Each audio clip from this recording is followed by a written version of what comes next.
You want to be relevant in India, why are you hiding in Boston? Boston में क्या है भाई?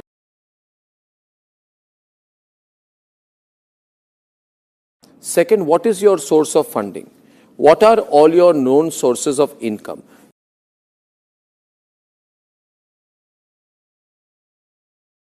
Do you have any link with a American group, quasi-American group, American NGO, quasi-American NGO, which funds you in any direct or indirect way?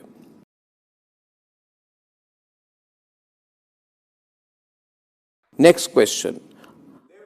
Do you have an Aam Aadmi Party link?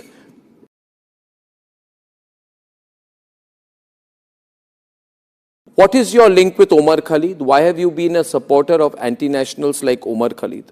Why have you been always supporting the Tukde Tukde gang? Why have you been supporting openly pro-Pakistan separatists who want to break the country? I want to tell you, Abhijit Dipke, if you have any courage, any guts, answer these questions.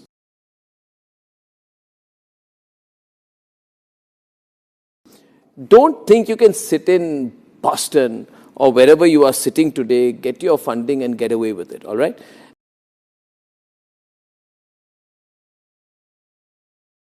And today, see how embarrassed Aam Aadmi Party Abhijit Dipke is to associate with you.